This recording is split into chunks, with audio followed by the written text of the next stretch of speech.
Welcome. We are live. It is still technically May, but we're getting really close to the end of the month of 2026. And we are doing our monthly. Usually we do it towards the beginning of the month, but still technically May. So our monthly Lead Without Blame live.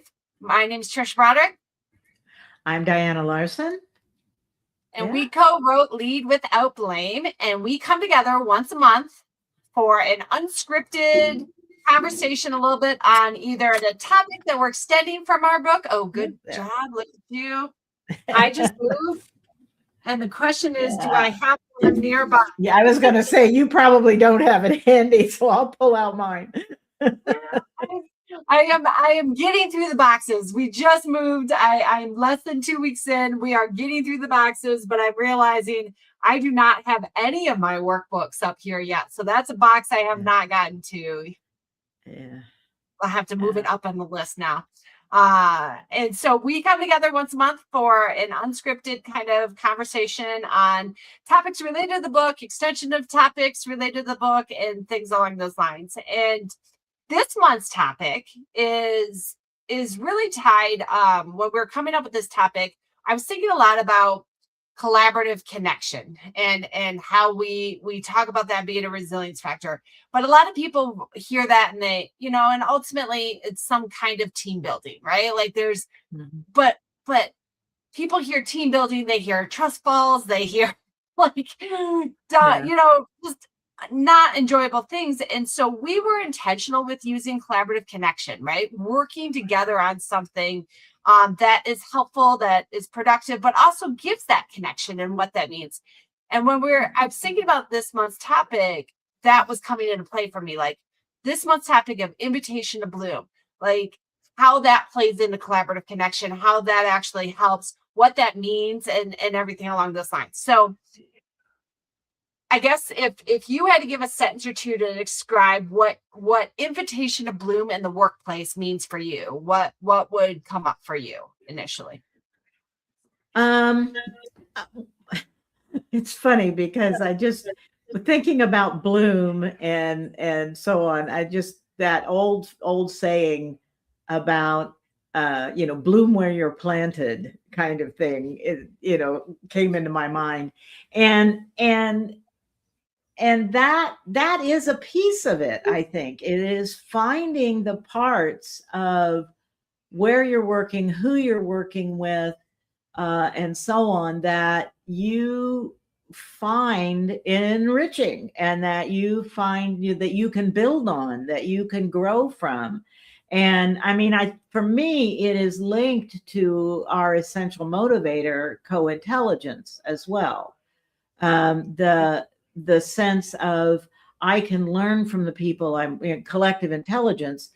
As we build trust, I know what I can learn from the people and what I can teach to the people that I'm working with. I have this, whenever I'm involved in a thing, I have this thing that I use called, I'm looking for people who will contribute to the whole and who will benefit from being in the whole, whether it's a conference event or, whatever it is, you want both of those things to happen, because that's really the blooming, right? You become the blossom, but you're also drawing nutrients from the soil that you're planted in, right? And so looking around for that. And if you're in rocky, toxic soil, you're probably not going to create quite a great blossom as if you're in really nutritious soil. And so the people that you work with, the environment that you're in, all of those things are important for you to really shine, to do your best. And it is a reciprocal thing. You've got to be kind of, what we're learning from botany and in the biology of botany is that plants not only draw nutrients up, but there are a lot of plants that also contribute things back into the soil for other plants like them, or for other, for just, the surrounding, making the soil better, more fertile. So, I'm going way too far with this analogy, but as I often do. Time in a row that you've taken a metaphor way more than I even think about it. I'm like, God, I gotta spend more in that creative brain. Like I didn't think about any of Yeah. Yeah. So anyway, that for me, an invitation to bloom is to look at where can you contribute and where are there your allies? Who can you benefit from? What in the work is fascinating to you and can help you grow in that way? So I'm going to stop there before I get too Well, far. I mean, I think it pulls really in alignment with what comes to mind for me a little bit too, is I think in the workplace, myself included, can get really task oriented, right? And we can Mm-hmm. all the competing priorities, all the work that needs to get done. And a lot of times there is insecurities, there's imposter syndrome, there's Yeah. fear just in general of failure and or letting somebody down with those things that we've talked in the past about, taking advantage of opportunities. For me, the invitation to bloom a little bit is sometimes like having connections in the workplace that can spot that opportunity when you're so heads down that you don't, right? When Right. you don't see it as potential, when you don't understand the full landscape or all the nutrients or everything that's there, right?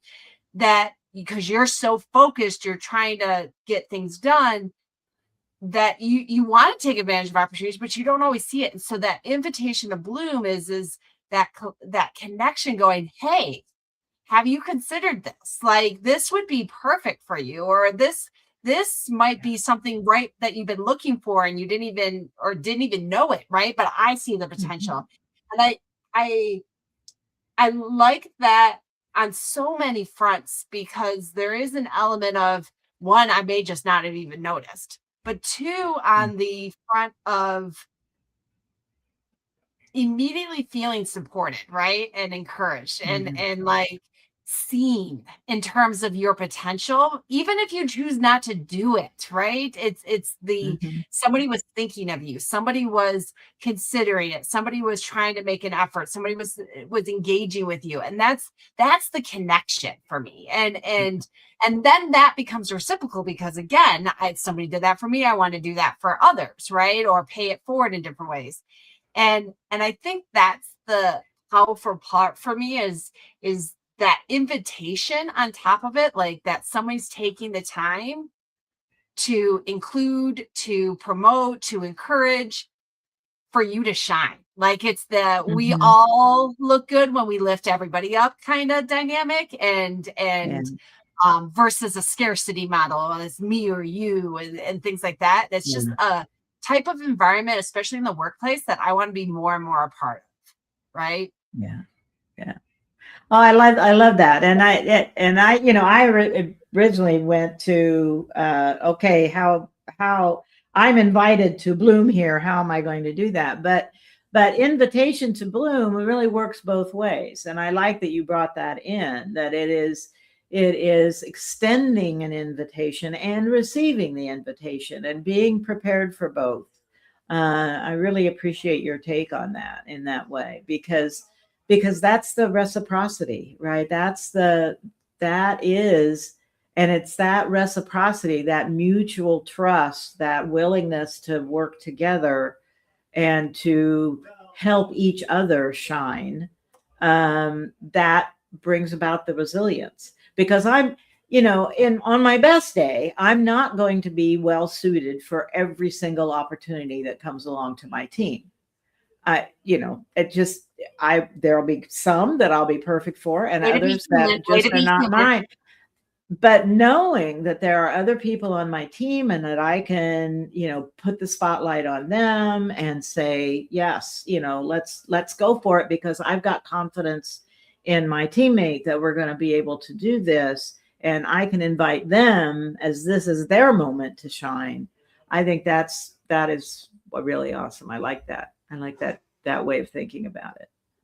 Yeah. And here's, like, it sounds really selfless to some degree, and I want to own this, right? Like it sounds like, oh, you're just inviting somebody else to shine, right? but I can even like, even in moments when I think about it, I did my appreciation post this month was for Dr. Khadijah Hurst. Yeah. And she invited me to her doctoral, like, the right words, her defense Mm. of her position in determining whether she'd become a doctor or not.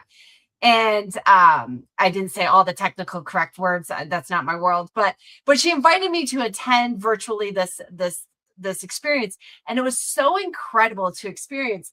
And but during it, like when they were deliberating, it was just kind of her and her supporters in the virtual room. She called out that I had encouraged, invited her to bloom by doing a lightning keynote at, or a key lightning talk at Agile 2025. And she did it, and I showed up to speak and everything. And for me, that was I just wanted to see you like be the amazing person you are and to get up there and do it. And I Yeah. showed up to support it. And actually Christina did, and some other people and stuff. And here's almost a year later, and she's referencing it back, right? And it does cause this deeper connection in the workplace where it doesn't just feel like I'm helping you. It feels truly like that connection, like, and it's lasting. And I don't think we always realize how lasting it is, right? When we Right. invite somebody to bloom, when someone invites, the people who have invited me to shine, and then supported me while I was shining instead of feeling competitive or jealous or any of Yeah. those things. It's like, it's so endearing, and it's so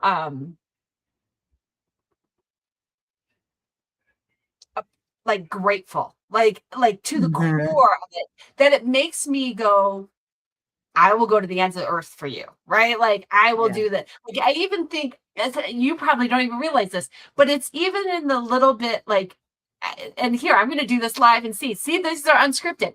But after the keynote at Agile 2025, there was this huge long line to do book signing, and I had saved you a spot because I was like, oh, Diana will do book signing, things like that. And when you got there, do you remember what you said? I don't even know. I'm putting you on the spot for a second. But your words to me were, I hope you're enjoying this. I purposely waited because I like, and because you were like, look, yes, they'll get me to sign and things like this, but I want you to have this moment of, you just delivered this keynote. Yeah. You just got this long line. Like you have this moment. And these are the words that come out of your mouth. And I can't verbatim, but it was like, and I just, makes me want to smush you all the time, right? Like on top of how much I already adore and respect you, right? But like, and you really were like, look, you've earned this moment. Yeah. How do I make sure you get it, right? And Yeah. and Yeah. and by investing in that, it makes me go, okay, who am I doing that to, right? Like, because that was just, Yeah. it was so. Meanwhile, I'm to each person going, I don't know where Diana is. I'm sorry. So that is coming for Diana. You're like, no, no, no, they were coming for you, right? And it was Yeah. just, it was an incredible moment of that. You didn't even invite, like it wasn't an official invite, right? But it was I'm encouraging the bloom in that Mhm. moment. And so I think that's the other angle that I just am realizing right now, is it doesn't even have to be an external, outwardly vocal invitation, but you're still creating the invitation to have somebody bloom. Yeah. Well, and I think there's something else there, in that I I wasn't creating, you bloomed all by yourself. I mean, in that keynote, you were the bloom, right? And I my role was not to go and try to, edge in on your blooming, because I, we talked about your keynote in advance and I knew some things that were going to happen and stuff, but you created that all on your own. And even though, there was basis in Lead Without Blame, that wasn't the Lead Without Blame book. That was your talk. And I wanted people to see that was you. And And if anything, I didn't feel like it was appropriate for me to steal any of the glow, or any, I mean, that was all yours and all you. But I wanted to be there to say, I'm so happy that it went well. I'm so happy for you that you got the recognition that you deserve, and those kinds of things. So there's something about, if anything, the invitation to Bloom was me telling the editor, oh, I'd really love to write this book with Tricia. I think that would be great. That's where the invitation, and then all the work that we Well, did that's for together. the official invitation, but I think that that's part of it, is that it's a constant, like, helping me see the blooms, right? Like, even you saying it, right? Like I'm like, I could still feel good, right? And things like that. But now the you saying it also blooms a little bit more, right? Like I'm smiling even more, right? And I think that's that external lens that we'll tell ourselves too many narratives to always feel or experience the bloom at the levels that we should, right? And so that those connections that we have when they have those invitations, and then they continue to help you see the bloom in those moments. Yes. And it's just so important that the collaborative connection isn't a one-time thing. Wow. I think that is another piece of this. The invitation to bloom is needs to be thought of as a continuing thing. We've now created a relationship where, blooming is what we want to do with and for each other, and supporting each other, and giving each other the invitation comes along with some of the, back to my analogy, some of the nutrition that you need for blooming, right? The touching base. I mean, our determination to touch base every month, even though we live so far apart, is a part of our continued commitment to each other's bloom, right? We want to make sure that keeps going, not only just because we enjoy each other's company, but because we believe each other deserves that spotlight, deserves that recognition of the, gorgeous flowers that we are, however we want to think about that. This is my time of year for peonies.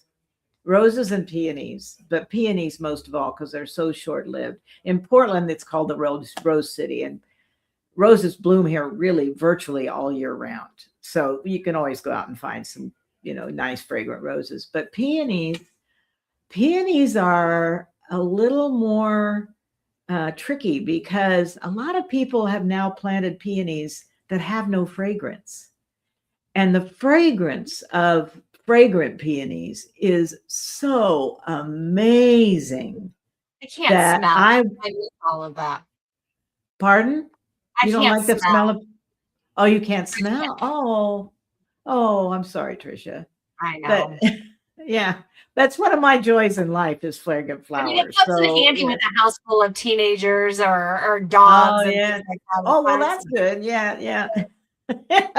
There's always a silver lining. There's always a silver lining. Yeah. But anyway, for me, this time when I think about blooming, that it's peonies, is that amazing. I mean, you do have sight, and so you can see that and they don't last long. I mean, it's part of why you see that imagery in a lot of cultural backgrounds, where they celebrate the ephemeral and the things that only come to really give us a gift for a short time and then fade away. And so that makes that special for me. And, and blooming isn't a thing that you do continuously. I mean, I've got this program now we're calling Thrive in Turbulent Times. And I've been thinking a lot about thriving, and how we want to make sure that the people around us have what they need to survive all the time. but we also hope that they get those moments of real thriving, because you don't thrive continuously. It's like, it's like joy. Joy comes and then it goes away, and we have different emotions, and then we get joy again. And that's part of what makes it special. And so for me, this invitation to bloom is really linked to that invitation for thriving. A really beautiful bloom comes from a plant that is really thriving, right? Or from a being that is really thriving. So I'm in my own head, I'm making that connection as well. Perfect. Well, actually, why don't in fact, that's one of the areas where people can find you. So you want to give update a little bit about that program and what else you have coming up? Sure. I don't have a lot. I think I'm going to do a meetup or so for my local Agile PDX user group over the summer. I do have a couple of things in the fall, a couple of conferences that I'll be attending and speaking at there. But the big news is that I have a new program for leaders who are in the throes of unceasing and increasing pace of change, called Thrive in Turbulent Times. And we're beginning to form the founding cohort of that. And I'm very excited about it. And anybody can learn more about it by going to my website, dianalarsen.com/thrive. There's a description there, and you can schedule a call with me if you want to talk about it more. Thanks. For myself, I'm still pretty heavily into X2A right now. We're getting prepared for some announcements and things like that coming up. But I do have a virtual, one of the new product offerings that I'm going to be doing called Vision to Value. So we all build products, but doesn't mean customers love the product, right? And that what makes a product sticky? What makes the product make people want, and where you tell everybody about the product versus, it's good, right? And how do you get to that? No, you must try this product kind of reaction to what you're building. So that Vision to Value virtual offerings in September. You can find that on the X2A, or you can contact me directly. I will be speaking at Agile 2026 this year in July. And I've got some other conferences in the fall, so we'll hold off on those because it's still May and I want to enjoy summer, I think, first. With that. But if there's a topic or anything you're looking for, just let us know. Our next time that we're going to come back together, that one's a horn right behind me. Welcome to my, did you hear the horn? Okay, I was going to say, like, what it was like, that? It was a big. Was it a fire truck? No, it wasn't a fire truck. It was like a concrete mixer. But I live near, there's a class of middle schoolers, and they all did the whole like honk your horn. And so, you can't, like, you gotta respond to children with it. But that was like awesome. Right behind me. So that was very loud. And Zoom's kind of good about like filtering some things out, but I was like, no way could have filtered that out. Welcome to city life, which makes me happy, but that's one of the side effects of it. So yes, you can catch me on those different areas with that, but we'll be back June 23rd with our next live. Till then. Bye.